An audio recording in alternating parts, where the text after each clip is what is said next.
자, 2023년 2회 우리 실기 필답형 문제 같이 한번 보겠습니다.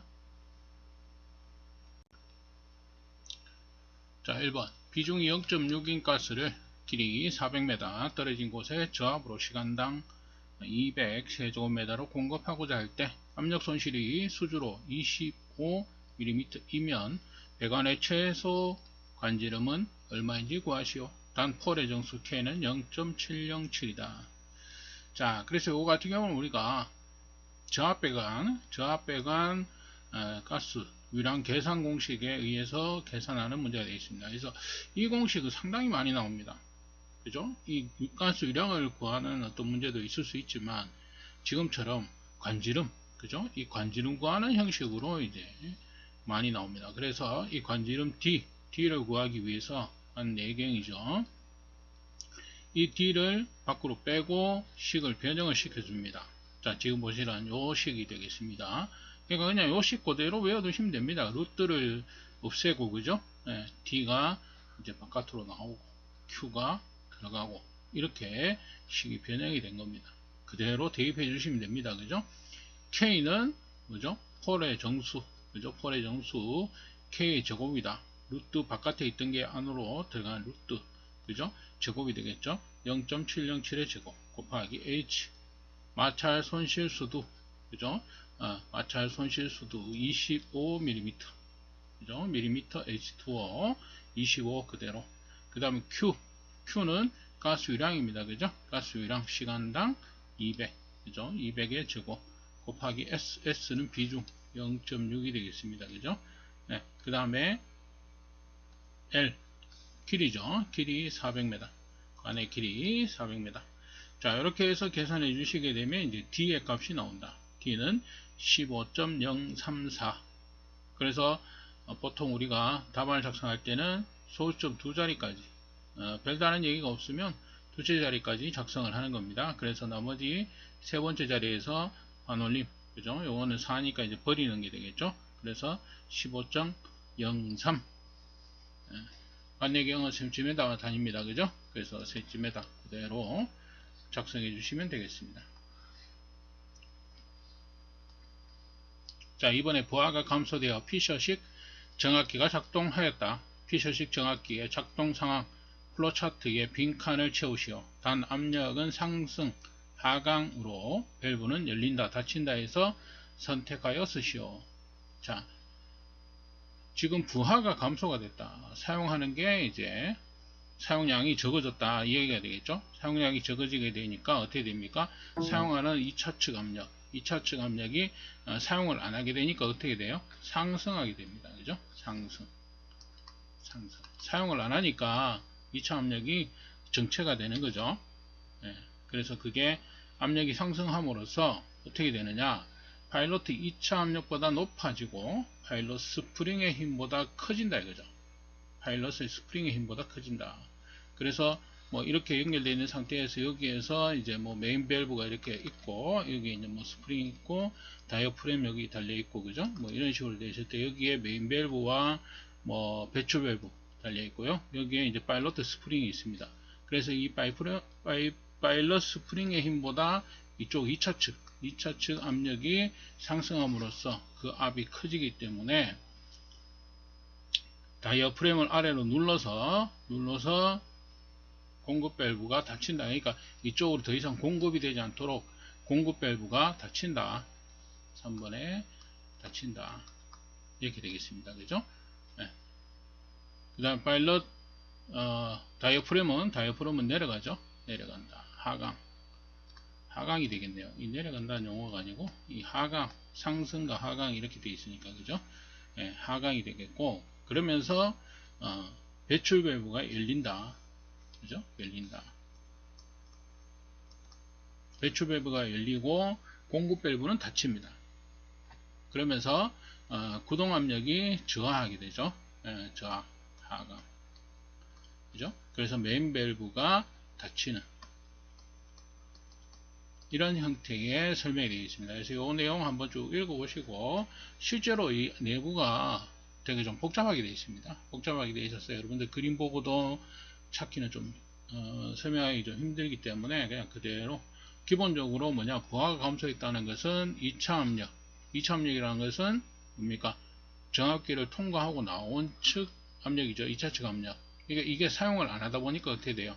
상승하게 된다는 거예요. 상승하게 되니까 어떻게 됩니까? 이걸 닫아준다는 의미입니다. 닫아줌으로써 더 이상 2차 압력이 생성되지 않도록 한다는 거예요. 그래서 메인 밸브를 닫도록 하는 그 과정 중에 이 안에 각각의 구동하는 어떤 밸브들, 이런 것들이 어떻게 변화하는지를 설명하고 있는 겁니다. 그 내용 그대로 한번 보시면 되겠습니다. 자, 3번에 가연성가스 저온 저장 탱크의 내부 압력이 외부보다 압력이 낮아질 때 그 저장 탱크가 파괴되는 것을 방지하기 위해 갖추어야 할 설비 두 가지를 쓰시오. 자, 압력이 외부보다 낮아졌다. 뭐 저장 탱크가 이렇게 있는데 이 압력 자체가, 그죠? 이 압력 자체가 외부의 압력보다, 외압보다 어떻게 됩니까? 낮아질 때, 그죠? 낮아질 때, 이쪽이 되겠죠? 낮아짐으로써 어떻게 돼요? 파괴되는 그런 걸 방지하는 거예요. 그러면 뭐냐? 첫 번째 압력계. 이제 압력계는 여기 압력을 측정해서 이상이 있다, 우리가 알 수 있도록 하는 거죠. 그럼 어떤 조치를 취하겠죠. 그러니까 방지하는 설비가 되는 겁니다. 만약에 이제 안전장치다 이러면은 조금 다르죠. 안전장치는 압력계는 계측기니까, 그죠? 계측기니까. 근데 설비라고 했기 때문에 압력계도 포함이 될 수 있다. 그 다음에 압력 경보 설비, 진공 안전 밸브, 자, 이런 것들이 있고요. 그 다음에 다른 저장 탱크 또는 시설로부터 가스 도입 배관, 견압관, 그죠? 견압관. 다른 탱크하고 이렇게 관이 연결되어 있다. 그러면 얘가 압력이 떨어지더라도 어떻게 돼요? 이쪽에 있는 압력이 넘어와서 균형을 잡아준다. 그죠? 견압관. 그 다음에 압력과 연결하는 긴급 차단 장치를 설치한 냉동 제어 설비. 압력과 연동하는 긴급 차단 장치를 설치한 송액 설비가 있습니다.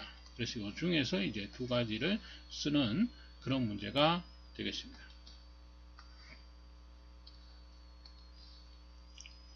자, 내용적 40리터 용기에 산소가 충전되어 있다.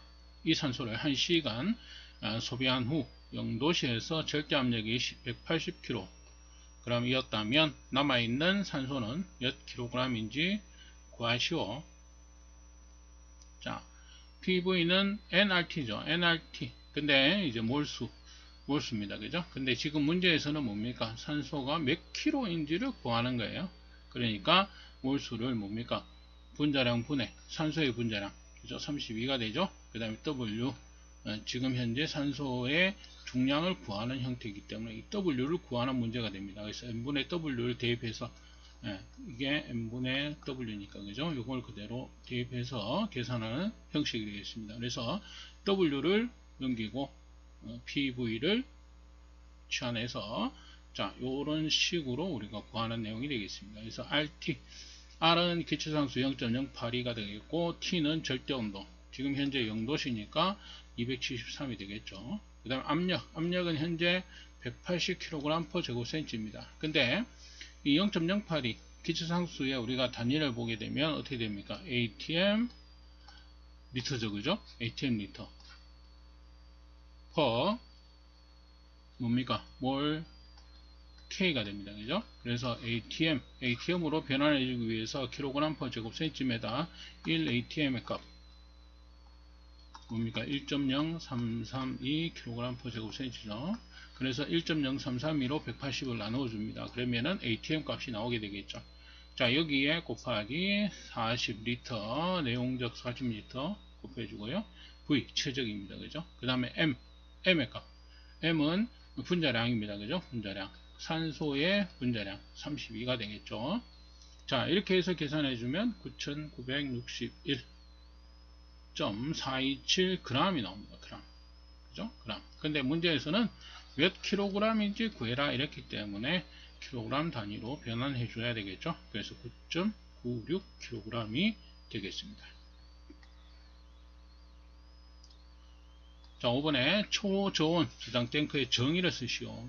초저온 저장 탱크란 되겠죠. 온도가 마이너스 50도씨 이하의 액화가스를 저장하기 위한 저장 탱크로서 단열재를 씌우거나 냉동 설비로 냉각시키는 등의 방법으로 저장 탱크 내의 가스 온도가 상용의 온도를 초과하지 않도록 한 것을 말한다. 이렇게 되겠습니다. 그죠? 설명이 좀 깁니다. 그죠? 이거는 이제 뭐냐면 고압가스 뭐 관리법 이쪽으로 가시면 법규에 초저온 저장 탱크 이렇게 정의가 내려져 있는 그 부분입니다. 그죠? 근데 실제로 이제 답을 때는 뭐 이걸 다 쓰면 좋겠지만 그게 아니더라도 기본적으로 뭐냐면 마이너스 50도 이하의 액화가스를 저장하기 위한 탱크다. 이 개념이죠. 그죠? 이 개념. 이게 가장 핵심이 되는 용어입니다. 그죠?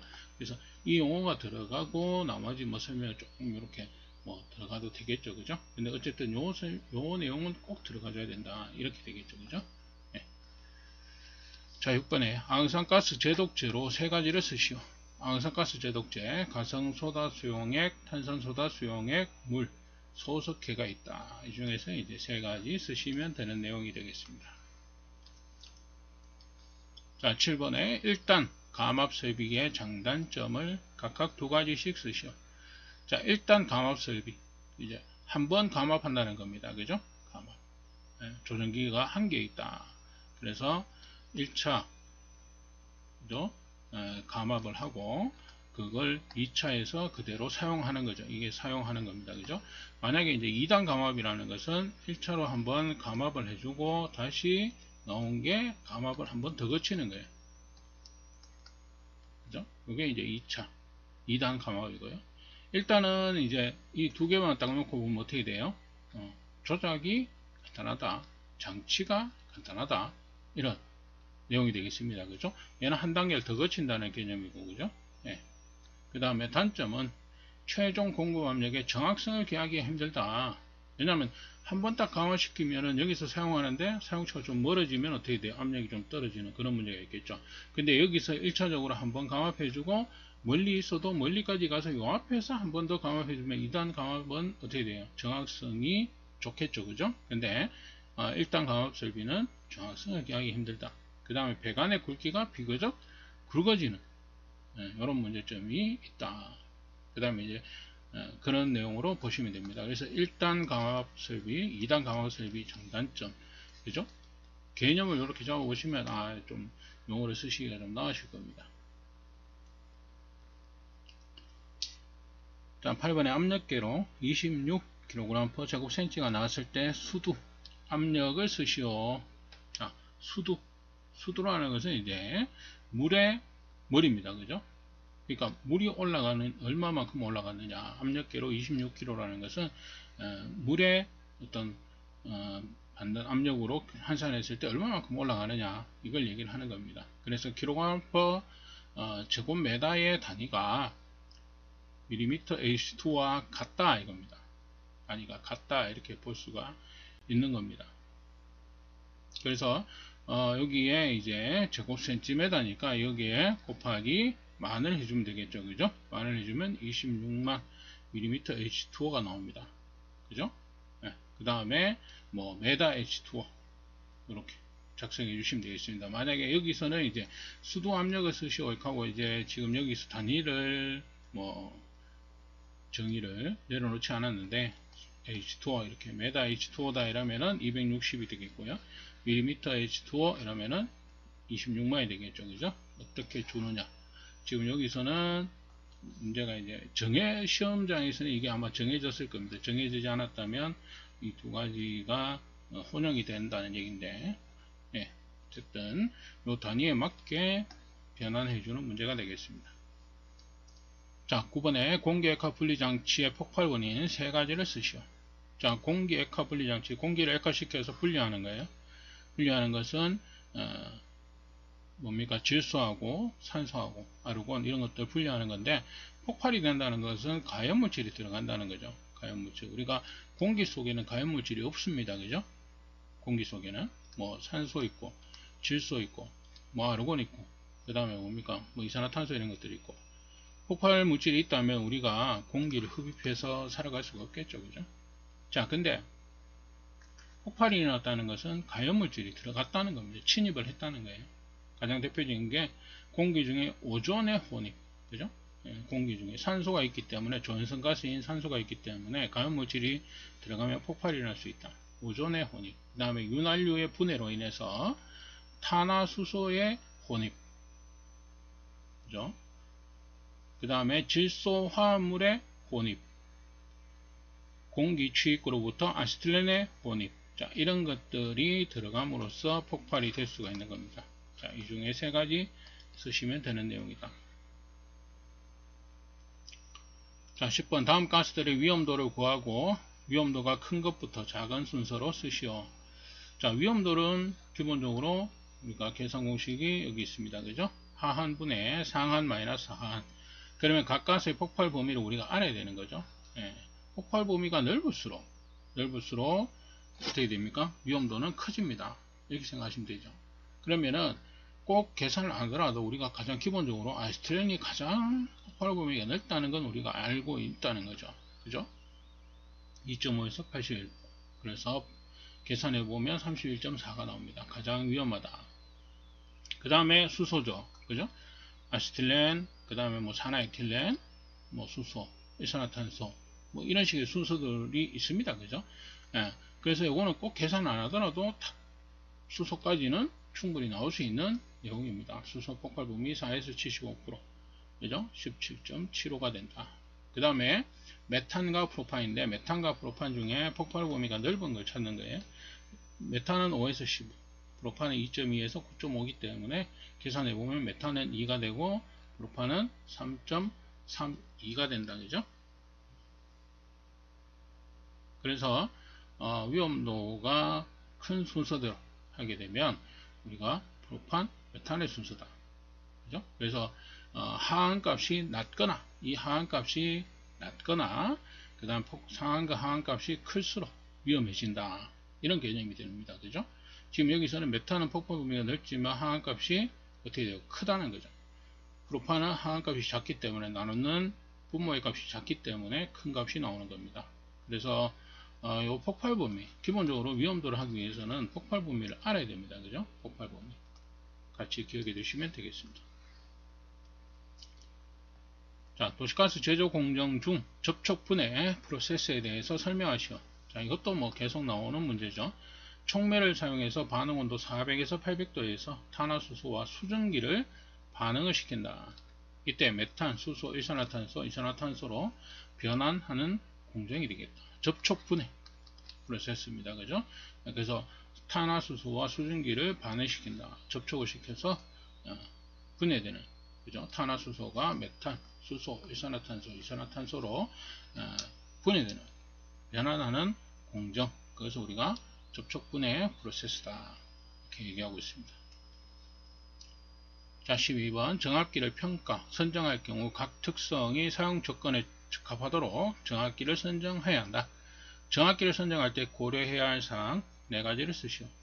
정압기의 뭐 특성, 정특성, 동특성, 유랑특성, 사용 최대차, 작동 최소차 이렇게 나오죠. 그래서 이렇게 물어보는 문제도 있고, 그러니까 정압기의 특성 3가지를 써라 이런 문제도 있습니다. 그죠? 그 다음에 뭡니까? 정특성에 대해서 설명하시오. 동특성에 대해서 설명하시오. 이런 문제들이 있기 때문에 각각의 특성들이 뭐다? 이렇게, 그죠? 요 3가지 정도는 좀 알아두셔야 되고, 그 다음에 이제 만약에 지금 4가지를 써라 이렇게 나왔기 때문에 여기까지 나온 거예요. 그죠? 자, 13번에 가스 배관의 경로 선정 시 고려해야 할 사항 3가지를 쓰시오. 자, 배관은 최단 거리를 해야 된다. 그죠? 그 다음에 구부러지거나 오르내림이 적을 것. 그 다음에 은폐, 매설을 피할 것. 옥외에 설치할 것. 자, 이런 것들을 이제 가스 배관 경로 선정할 때 고려해야 될 사항입니다. 그래서 최단 거리를 구해야 되고, 최단 거리라도 이렇게 구부러지는 게 많으면은 안 좋다는 거죠. 그죠? 그 다음에 은폐, 매설을 피해야 된다. 노출시켜야 된다. 그죠? 노출시켜야 가스가 누설되더라도 뭡니까 이게 폭발의 위험성이 적어지는 거죠. 그죠? 부득이한 경우는 매설할 수 있습니다만, 그죠? 그 다음에 옥외에 설치할 것, 환기 마찬가지죠. 그죠? 그런 내용입니다.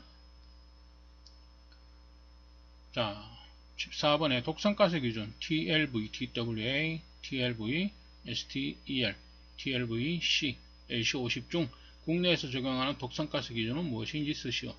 지금 나오는 건 이제 LC50이 되겠죠. 각각의 우리가 이 기준치를 보시게 되면 시간 가중 평균 농도 이렇게 됩니다. 그죠? 그래서 뭐 8시간 동안 뭐 했을 때, 노출됐을 때, 뭐 이렇게 이상이 발생할 수 있는 기준치, 그것을 우리가 얘기를 하는 것이고, 그 다음 나오는 거는 단시간 노출 농도, 그죠? 단시간에 노출됐을 때 이상이 생길 수 있는 농도, 이렇게 볼 수 있고요.